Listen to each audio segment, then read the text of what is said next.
Oi, pessoal. Hoje eu estou aqui para falar um pouco sobre as regiões hidrográficas brasileiras. Vou falar especificamente sobre a região hidrográfica amazônica. Me chamo Thalita, sou aluna do curso de Engenharia Civil, 8º período, Faculdade Vale do Aço, FAVALE, localizada em Açailândia, Maranhão. Então, nós vamos começar aqui falando um pouco sobre essa região. Primeiramente, vamos falar sobre a localização dela. Prestando bem atenção que ela não está localizada somente dentro do Brasil, no território brasileiro.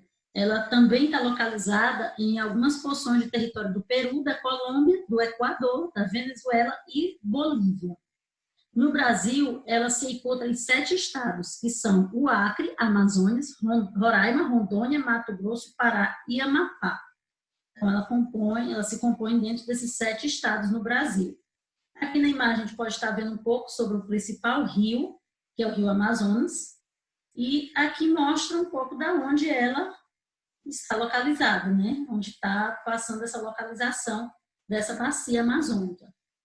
O Rio Amazônica, ele tem suas características principais, principalmente, primeiro, por ele ser o principal rio da bacia amazônica. Ele é um dos rios mais extensos do planeta, com 6,9 mil quilômetros, e está presente dentro de 3 países, que são o Peru, a Colômbia e o Brasil. Quando ele entra no Brasil, logo ele se torna Solimões, o rio Solimões, que se encontra logo com o Rio Negro. É um rio com águas planas e pouco profundas, excelente para navegação, uso de meios de transporte de mercadorias, e é essencial para a vida dos povos ribeirinhos e povos indígenas, pois, além de ser esse meio de transporte, transportar mercadorias, é um meio de sobrevivência para esses povos que moram à sua beira, né? que sobrevivem ali desse rio. Alguns tiram seu sustento dali, de dentro desse rio. Essa bacia, ela é formada por 13 rios.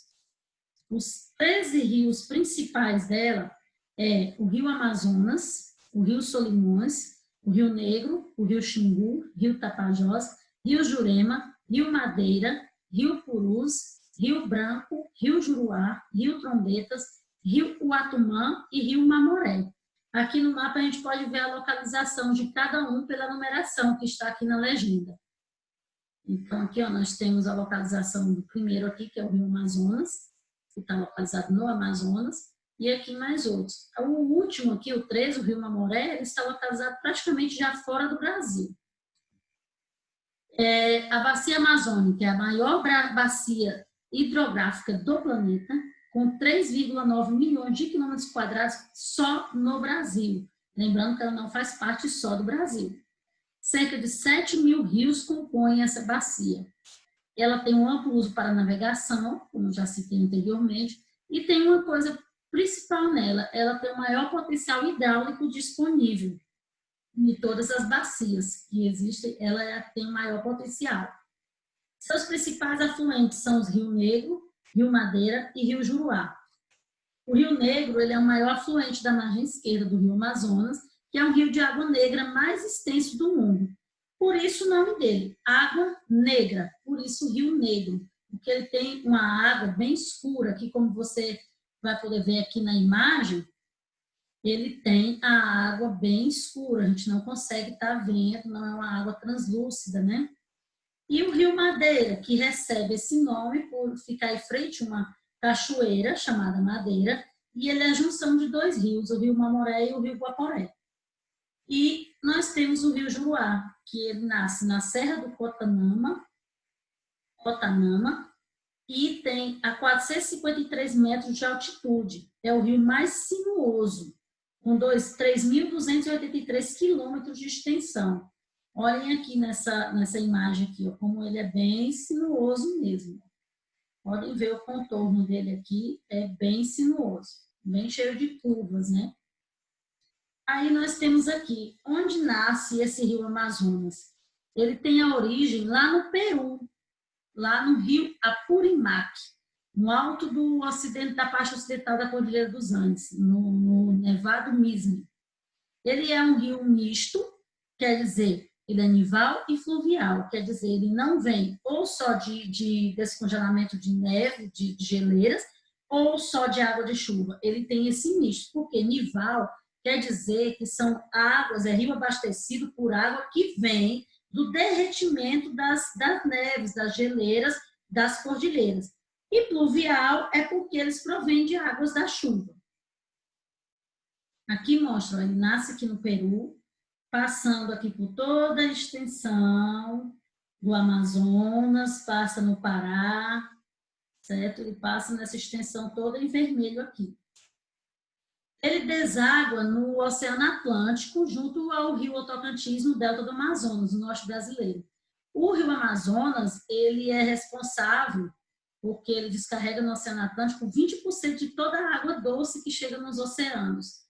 Então, ele é responsável por 20% dessa água doce. Como eu disse lá atrás também, sobre a parte hidráulica, essas partes hidrelétricas, né, é onde nós temos a localização das demais usinas hidrelétricas nessa bacia hidrográfica amazônica.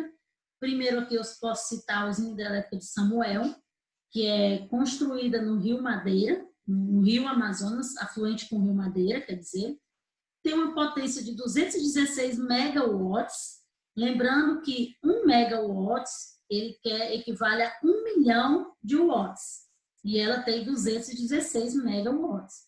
Um dique de 45 quilômetros de extensão, e a energia elétrica produzida por essa hidrelétrica aí é consumida por uma grande parte de Rondônia. Lembrando que Rondônia não é um estado tão grande.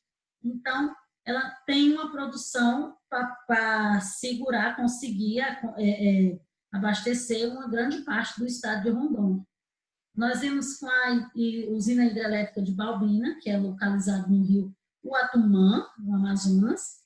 Teve um custo altíssimo para sua construção e não é suficiente para abastecer nem a cidade de Manaus, que é a capital do estado. Ela provém de uma inundação de grande área florestal, teve uma grande destruição de área florestal, matou muitos animais e a água ficou poluída e ácida, então ela não está tendo muita utilização. A usina hidrelétrica de Curuá-Una, localizada no rio Curuá-Una, Pará, ajuda no abastecimento da região oeste do Pará. Tem uma potência de 40 megawatts. Nós temos aqui a usina de Coaraci Nunes, localizada no rio Araguari, no Amapá, com a potência total de 78 megawatts.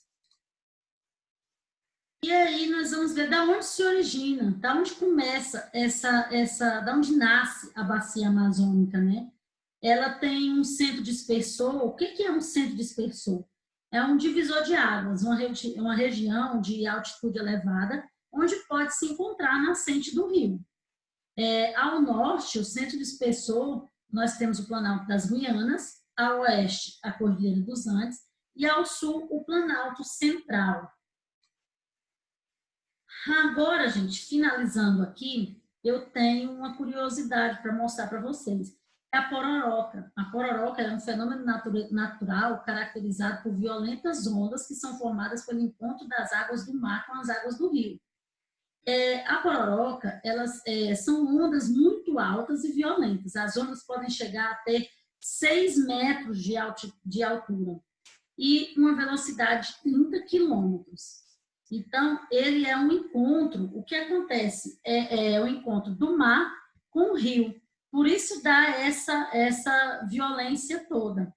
Então, quando as águas se encontram, elas transmitem, fazem com que essa onda saia dessa maneira violenta. E a gente pode perceber esse fenômeno a 2 horas antes dele acontecer, pelo barulho que essa onda faz quando começa a se encontrar, né, o mar e o rio. Então, quando as águas se encontram, eles produzem esse barulho muito violento que faz com que essas ondas se formem, umas ondas de 6 metros de altura. Aqui eu tenho um endereço, onde você pode estar vendo o vídeo no YouTube, sobre essa pororoca. Aqui são as fontes, minhas referências, da onde foi tirado alguma parte do conteúdo, e aqui ao final eu tenho um link para acesso dessa apresentação. Muito obrigado pela atenção, e aqui eu finalizo o meu assunto sobre regiões hidrográficas, a região amazônica, né, a bacia hidrográfica amazônica, e até uma próxima.